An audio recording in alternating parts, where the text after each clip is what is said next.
welcome back to my channel. So I am back in Oxford, as you can tell by the different setup, but obviously I've never actually filmed a proper sit down video here, so I'll probably be moving around like as I try and figure out where in my room I want to film, but right now this is where we're going.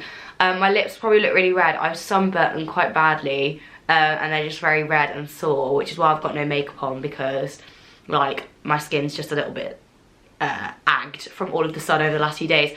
But today's video is basically about stress and something that we all have to deal with, and it's basically just a little video, won't be too long, just talking about how to deal with it, because I have had my fair share of stress. I'm a very easily stressed out person and I often stress about things and then stress about my stress, and then I just fall into a wallowing hole of stress, and then I have to take a day off to deal with it. And yeah, so I want to talk to you about how to avoid that situation basically. Do give this video a thumbs up if you would like some more sort of like A-level and GCSE revision videos, because I'm not sure if that's what you guys want or if you want just like general ones. But if you would like some tips on specifically like how to do A-levels and GCSEs, then give this video a thumbs up and comment down below and I will absolutely do that. But let's get on to the video. So the first thing I want to say is that stress is something that everybody on this planet experiences at some point in their life. Even if it's not academic stress, like everybody goes through stressful situations. There are different types of stress, but one thing that's important to remember is that stress in healthy doses can actually be really good for you. So when we came to Oxford, they basically showed us this like chart, like a rainbow sort of thing, and how if you're in too low levels of stress, you actually fall into like doing nothing and just having no like drive in your life and like falling into a hole of despair.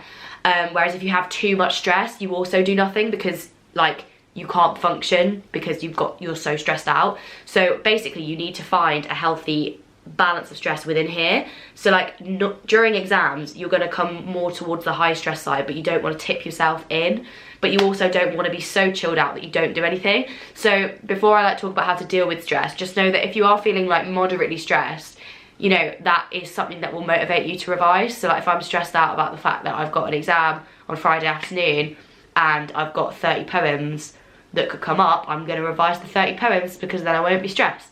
So like that's an average amount. Whereas say if I like had 100 poems and I hadn't left myself enough time, and I'd be so stressed that I wouldn't revise any of the poems at all, that's like an unhealthy amount of stress. So stress can be good in small doses, so allow yourself to be stressed. Like it's a part of life, but just learn to recognize like your stress levels and become a manager of your own stress essentially. But my number one tip for managing stress, and I hate to be the one to say this because I don't do it enough, but it is like the most effective way, is exercise. Now you're all going to be looking at me like, how many times have you said in videos that you don't exercise because you don't find it helpful? I do find it helpful, I'm just too lazy to exercise. But recently, over the last like 6-7 weeks, I have been like literally, even if it's just taking the dog for a walk, like I've done some sort of physical activity like at least 4 days of the week, which for a lot of people seems like nothing, but for me is quite a big thing. And I already noticed like I was sleeping better, I was less stressed, and when I was stressed, going and doing a workout was a really good way to like sublimate the stress. The only thing about filming like here is that like I'm on the main quad and I feel like everyone can see my camera, so I feel like everyone's gonna think I'm filming something really dodgy. So if I keep looking over there, it's because I'm making sure that nobody thinks I'm filming like a questionable adult movie. Anyway, what was I saying? So like exercise, whether it's just taking the dog for a walk, just going for a walk around the block, going to the gym, like doing a Blogilates workout in your bedroom. If you're feeling stressed, sometimes it can be so good to get that like stress out on a physical level.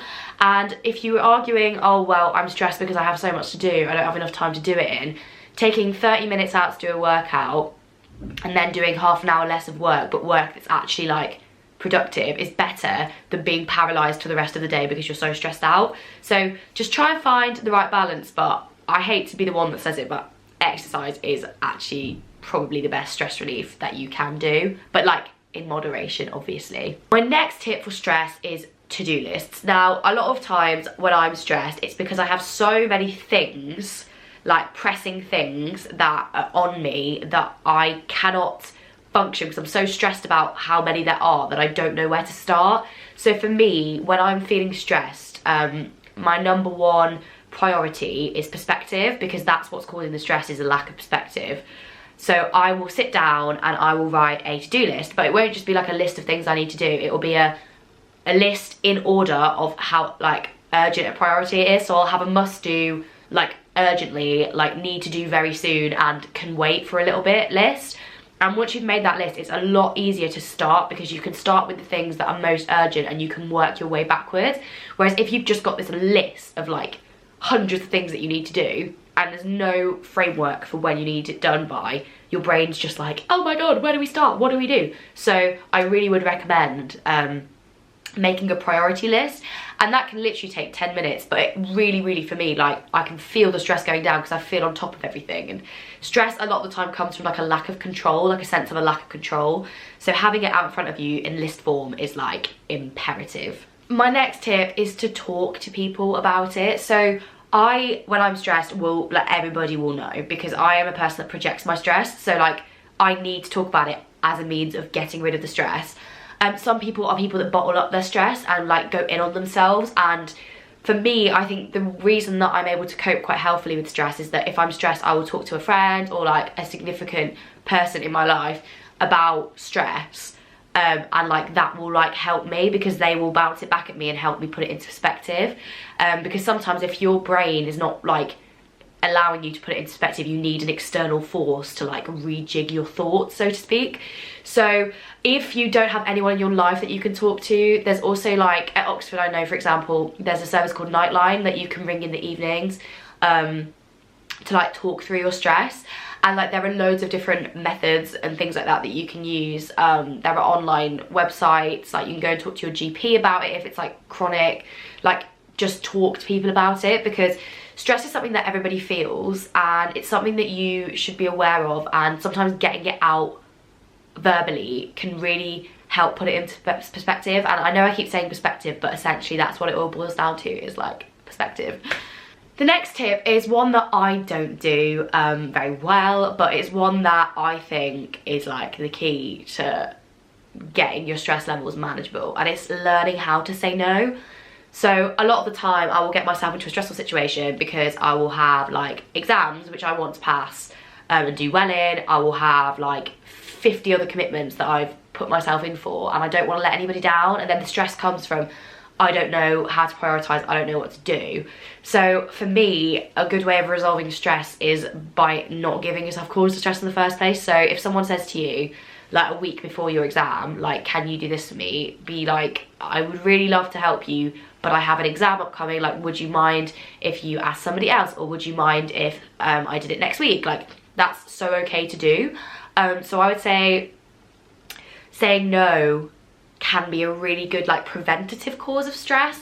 Obviously there are times where you can't say no to things, and there are stressful situations that arise from different things, but I just mean in general, if you are already stressed, then saying no can be such a good way of A, just feeling like you're in control of your own life, and B, just regulating like that feeling that you're letting people down, because that can really cause stress too. Okay, I have 2 more tips. So the next one is essentially that as much as caffeine and alcohol and like smoking and stuff like are, you know, temporary ways of relieving stress, don't use them as like your only coping mechanism. I mean, I know that you know, like I like to go out and party as a way of relieving stress. Like I do go out and drink, but last term I felt like I did that and it actually just had a like opposite effect. So if I'd had a really bad day and I was really stressed out, I would like just neck loads of alcohol and then go out, but then feel so much worse for it the next day.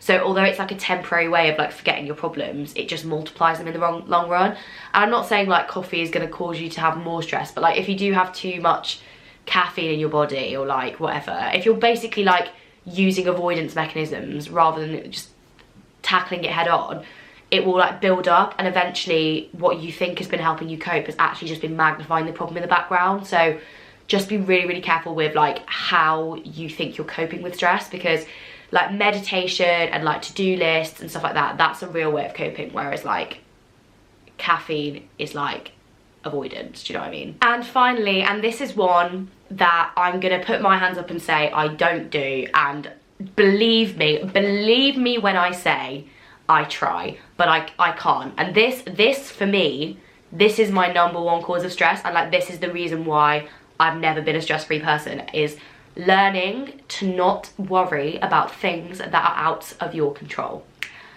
Anyone who knows me in real life at the moment will know that that is just so not what I'm doing with like every single problem in my life. But I'm saying this from a point of love, that if you can do that, if you can learn to accept the things that you cannot change, please do it for yourself, because the amount of hours of time and emotional energy that I waste sitting and thinking about things that I literally like cannot do anything to change, like for like 3, 4, 5 months, or maybe years, or maybe at all, is a joke. And that is what's going to cause you to stress. So for me, sat thinking about scenarios that could happen with things in my life that I literally cannot do anything about in the current point in time stresses me out, because I know that I have things that I can do something about.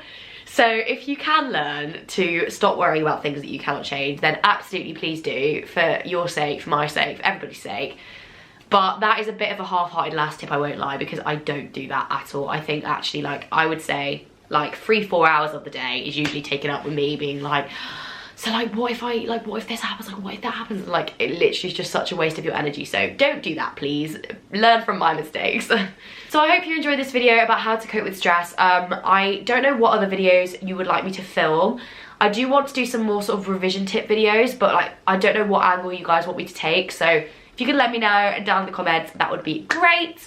I hope you're all having a good time at the moment. Well, obviously you're not, like exams, but like hang on in there, we've got this. Don't beat yourself up too much if you get stressed or if you procrastinate. Like, you're human, everyone does it. Literally today, for example, I was on track for 6 hours. I was like, go on Eve, you're gonna do it. And then I got some like good news, and that was it. Like, that was the day done. After 5, I was like, well, I can't focus anymore. And that's just life. That's how life is. Things crop up, things change, and that's okay. But yeah, I hope you enjoyed anyway, and I will see you probably next week with a new video if I carry on like this and like term does not drag me through the gutter like it did last time. Then yeah, okay, bye guys. Mwah.